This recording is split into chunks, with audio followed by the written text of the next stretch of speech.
Hi friends, ಬನ್ನಿ ಇವತ್ತು ಗೋಧಿ ಹಲ್ವ ಯಾವ ಥರ ಮಾಡೋದು ಅಂತ ಹೇಳಿಕೊಡ್ತಾ ಇದ್ದೇನೆ. ಮೊದಲಿಗೆ ನಾನು ಇಲ್ಲೊಂದು ಪ್ಯಾನ್ ಬಿಸಿ ಆಗಲಿಕ್ಕೆ ಇಟ್ಟಿದ್ದೇನೆ. ಇದಕ್ಕೊಂದು 3 ಸ್ಪೂನ್ ಆಗುವಷ್ಟು ತುಪ್ಪ ಸೇರಿಸ್ತಾ ಇದ್ದೇನೆ.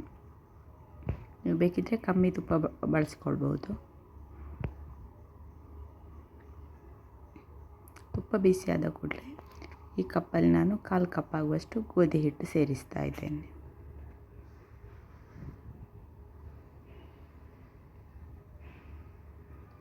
ಚೆನ್ನಾಗಿ ಫ್ರೈ ಮಾಡಬೇಕು ಗೋಧಿ ಹಿಟ್ಟನ್ನು.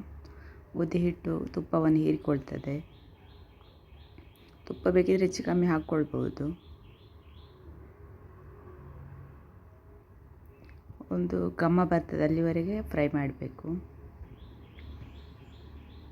ನೋಡಿ, ಇವಾಗ ಗೋಧಿ ಹಿಟ್ಟು ಎಲ್ಲ ತುಪ್ಪವನ್ನು ಹೀರಿಕೊಂಡಿದೆ.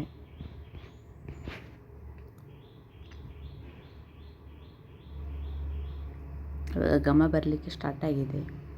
ಸಾಕು, ಇಷ್ಟ ಆದರೆ ಸಾಕು, ಇದನ್ನು ಆಫ್ ಮಾಡಿಡುವ. ಇವಾಗ ಇನ್ನೊಂದು ಪಾತ್ರೆ ತಗೊಂಡು ಇದಕ್ಕೆ ನಾನು ಎಷ್ಟು ಪ್ರಮಾಣದಲ್ಲಿ ಗೋಧಿ ಹಿಟ್ಟು ತಗೊಂಡಿದ್ದೇನೆ ಅಷ್ಟೇ ಪ್ರಮಾಣದ ಬೆಲ್ಲ ಸೇರಿಸ್ತಾ ಇದ್ದೇನೆ. ಬೆಲ್ಲಕ್ಕೆ ಅದರ 2ರಷ್ಟು ನೀರು ಸೇರಿಸ್ತಾ ಇದ್ದೇನೆ. ಬೆಲ್ಲ ಕರಗಿದರೆ ಅಷ್ಟು ಸಾಕು, ಪಾಕ ಏನು ಬರಬೇಕಂತಿಲ್ಲ. ಇವಾಗ ಬೆಲ್ಲ ಕರಗಿದೆ, ಇಷ್ಟಾದರೆ ಸಾಕು. ಇವಾಗ ಈ ಬೆಲ್ಲದ ನೀರನ್ನು ಈ ಗೋಧಿ ಹಿಟ್ಟಿಗೆ ಸೇರಿಸುವ. ನಿಧಾನಕ್ಕೆ ಸೇರಿಸಬೇಕು. ಸೇರಿಸಿ ಚೆನ್ನಾಗಿ ಮಿಕ್ಸ್ ಮಾಡಿ ಆಮೇಲೆ ಸ್ಟವ್ ಆನ್ ಮಾಡಿದರೆ ಆಯಿತು. ನೋಡಿ, ಇವಾಗ ಗೋಧಿ ಹಿಟ್ಟು ಗಟ್ಟಿಯಾಗ್ತಾ ಬರ್ತಿದೆ.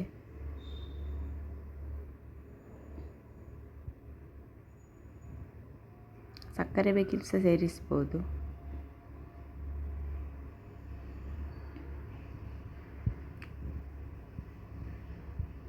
ನೋಡಿ, ಇವಾಗ ಗೋಧಿ ಹಿಟ್ಟು ಈ ನೀರಲ್ಲಿ ಬೇಯ್ತಾ ಗಟ್ಟಿಯಾಗ್ತಾ ಬರ್ತಿದೆ. ಇವಾಗ ಇದಕ್ಕೆ ನಾನು ಸ್ವಲ್ಪ ಏಲಕ್ಕಿ ಪುಡಿ ಸೇರಿಸ್ತಾ ಇದ್ದೇನೆ.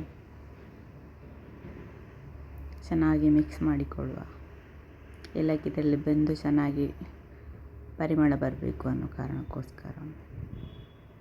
ನಿಮ್ಮ ಹತ್ರ ಡ್ರೈ ಫ್ರೂಟ್ಸ್ ಇದ್ದರೆ ಅದನ್ನು ಸಹ ನೀವು ಸೇರಿಸ್ಬೋದು. ಗೋಡಂಬಿ, ಒಣ ದ್ರಾಕ್ಷಿ ಎಲ್ಲ. ನನ್ನ ಹತ್ರ ಇರಲಿಲ್ಲ, ಅದಕ್ಕಾಗಿ ನಾನು ಯಾವುದನ್ನು ಸೇರಿಸ್ತಾ ಇಲ್ಲ. ಚೆನ್ನಾಗಿ ಕೈಯಾಡಿಸ್ತಾ ಇರಬೇಕು, ಇಲ್ಲದ್ರೆ ತಳ ಹಿಡಿತದೆ. ಇವಾಗ ನೋಡಿ ಕಲರ್ ಯಾವ ಥರ ಚೇಂಜ್ ಆಗಿದೆ ಅಂತ. ಇವಾಗ ಇದಕ್ಕೆ ನಾನು ಸ್ವಲ್ಪ ತುಪ್ಪ ಸೇರಿಸ್ತಾ ಇದ್ದೇನೆ. ನೀವು ಬೇಕಿದ್ದರೆ ಸ್ಕಿಪ್ ಮಾಡ್ಬೋದು, ತುಪ್ಪ ಇಷ್ಟಪಡೋದಿಲ್ಲ ಅಂತ ಹೇಳಿದರೆ. ಸ್ವಲ್ಪ ಗಟ್ಟಿಯಾಗುವವರೆಗೆ ಇನ್ನು ಫ್ರೈ ಮಾಡ್ತಾ ಇರಬೇಕು.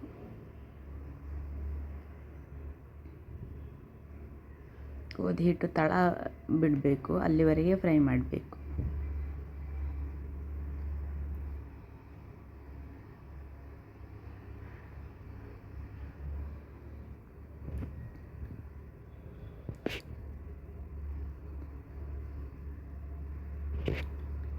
ಸಬ್ಸ್ಕ್ರೈಬ್ ಮಾಡಿಕೊಂಡು ನೋಡಿ, ಲೈಕ್ ಮಾಡಿ, ಕಮೆಂಟ್ ಮಾಡಿ ಹೇಗಾಗಿದೆ ಅಂತ ತಿಳಿಸಿ. ನೋಡಿ, ಇವಾಗ ರೆಡಿಯಾಗಿದೆ ನಮ್ಮ ಗೋಧಿ ಹಲ್ವ.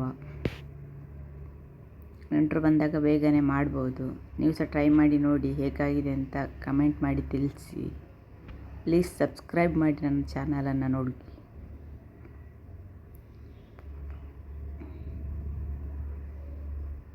ನೋಡಿ, ಇವಾಗ ಹಲ್ವ ರೆಡಿಯಾಗಿದೆ. ನೀವು ಸಹ ಟ್ರೈ ಮಾಡಿ ನೋಡಿ. ವಿಡಿಯೋ ನೋಡಿದ್ದಕ್ಕಾಗಿ ಧನ್ಯವಾದಗಳು. Thank you.